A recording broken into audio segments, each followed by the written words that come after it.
Quelques mois à peine après ma prise de fonction en tant que directeur du diocèse de Perpignan-Aisne, un dossier noté « urgent » arrivait sur mon bureau.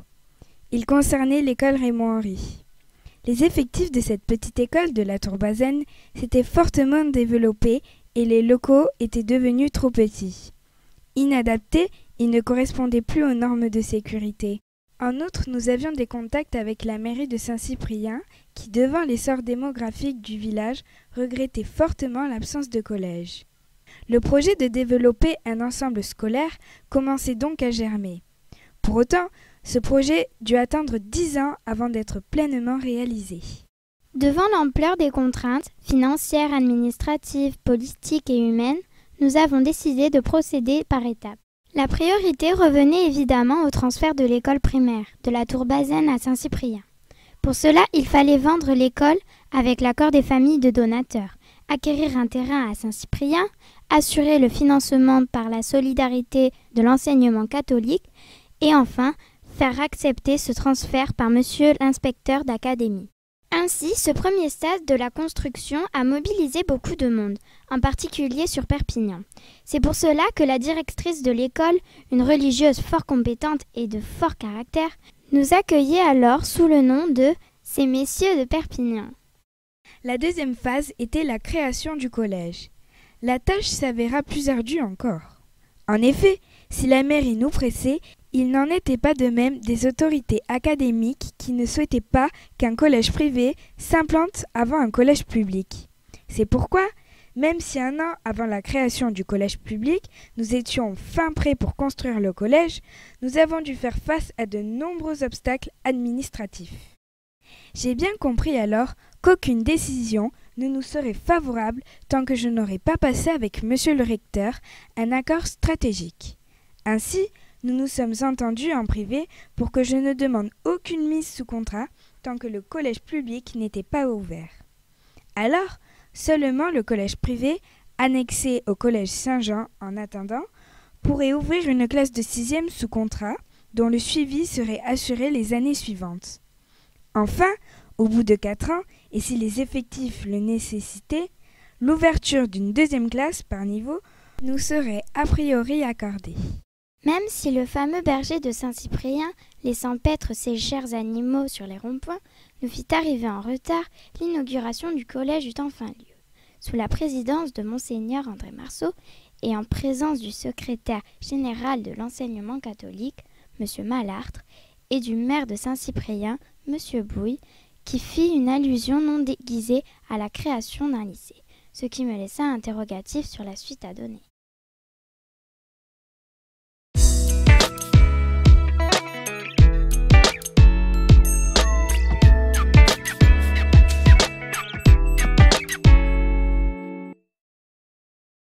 J'ai été pressentie au début de l'année 2000 par M. Molina, alors directeur à Saint-Jean, où j'étais moi-même enseignante et responsable de division des 3e, pour assurer la direction de ce collège. Je suis Philippe Godon et je viens de l'Académie du Nord. J'étais au lycée Saint-Jean de Perpignan et j'assurais des heures sur Saint-Cyprien. Alors, je suis Nicole Couvreur et j'aimerais témoigner en tant qu'ancien parent d'élèves. Voilà, et maintenant en tant que personnel au GEC. Sandrine Olivier, je suis enseignante au Collège Saint-Pierre de la Mer depuis 2003.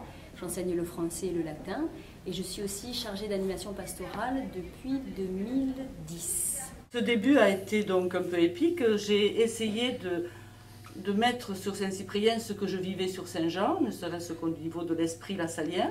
L'accueil a été correct. Madame Bez était ravie. Le collège était dans l'école, oui, il n'y avait pas de collège véritablement. On assurait les cours pour les élèves du collège dans les classes de l'école primaire. Les cours qui n'étaient pas tous assurés à Saint-Cyprien, la musique, le dessin, la technologie étaient assurés à Saint-Jean. Pour cela, nous prenions le bus le jeudi matin, arrivé à Saint-Jean pour 9 h, où les élèves allaient en classe, dispatchaient. Moi-même, j'allais assurer les cours que j'avais sur Saint-Jean. Et puis, à midi, on reprenait le bus pour revenir sur Saint-Cyprien, pour arriver à 12h30 et manger.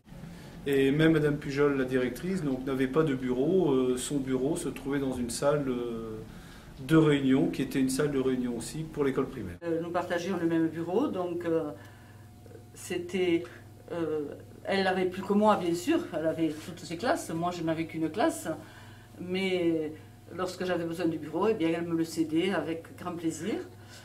Tout comme nous avions essayé de mettre aussi en place une collaboration sur le moment de l'ouverture ou de la fermeture le soir, pour ne pas que nous soyons bloqués toutes les deux en même temps. Tantôt c'était elle, tantôt c'était moi qui fermions et qui mettions l'alarme.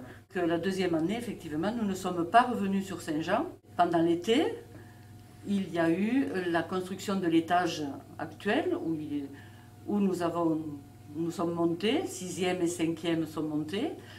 Et il y avait à ce moment-là la salle vide pour la techno et une autre salle au milieu où j'avais un peu aménagé un bureau, un vieux bureau que j'avais chez moi, que j'avais aménagé. J'avais ramené un téléphone de façon à acquérir un petit peu d'indépendance. Les élèves, les deux classes de 6e et de 5e, ne partageaient pas la cour des primaires. En fait, ils étaient là où il y a la chapelle.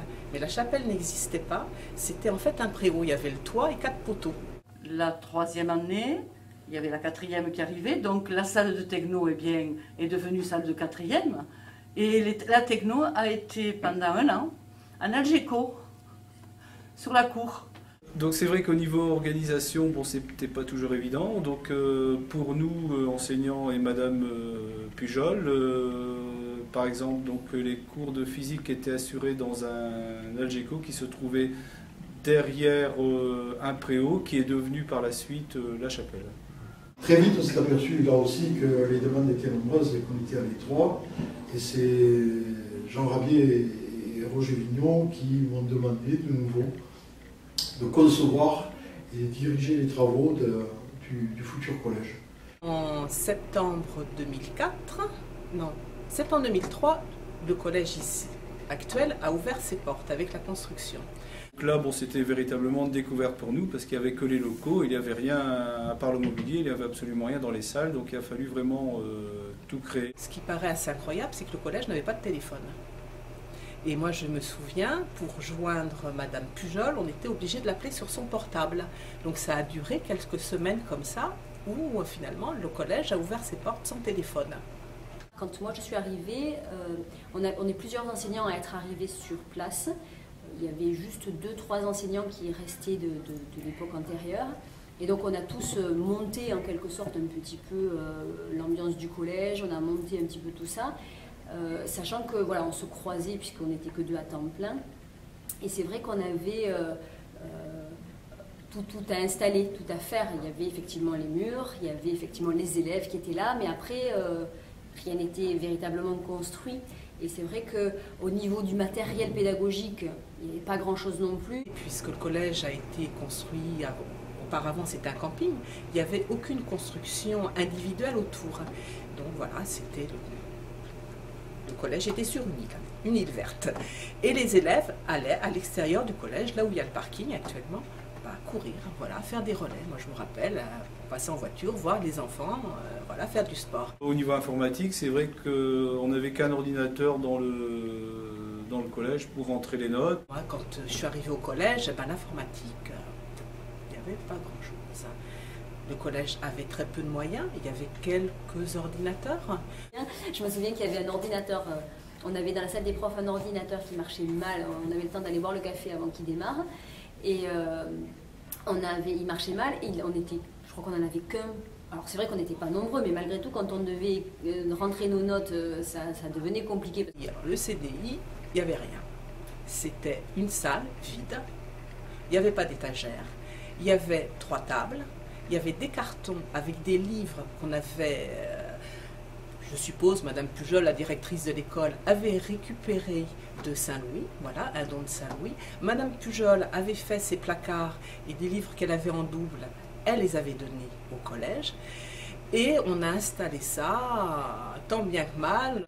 À l'époque, le CDI nous paraissait immense pour le peu de livres qu'on avait. Au niveau de la pastorale, je me souviens que c'était confortable puisqu'on avait une seule classe. Donc une seule classe, on était quelques animateurs, mais on était quand même, il y avait le frère Jean-Paul qui était là, il y avait Madame Pujol, il y avait donc vraiment plusieurs enseignants qui voulaient participer à cet enseignement, on pourrait dire. Et donc on avait des petits groupes forcément, parce que comme on était nombreux, on pouvait tourner et on avait des petits groupes. Donc ça c'était très confortable. Je pense que ce collège a grandi dans une ambiance chaleureuse avec des idées de partage, de solidarité, d'accueil aux autres. Quand on essaie de revenir en arrière, c'est assez difficile finalement parce qu'on se rend compte que pendant 4 années, donc c'est ça de 2003 à 2007, pendant 4 années on a vraiment, donc comme je disais là, on a construit, alors c'est un peu pédant de dire construit parce que moi j'ai rien construit du tout, mais on a investi les locaux, on a essayé de démarrer quelque chose et comme tout démarrage, bon, on y va aussi un petit peu en douceur, on fait avec les moyens du bord. Ça a été une solidarité énorme et la main dans la main, nous sommes arrivés au bout.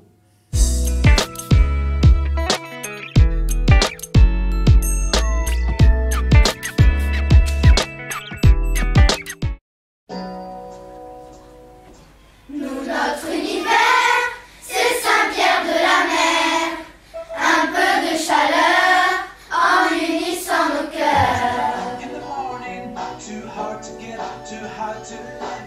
I can't stop dreaming. Do you know what I mean? You make up your angry eyes, you stay hidden. I see you smile. I wanna stay inside your arms. I want to be En unissant nos cœurs.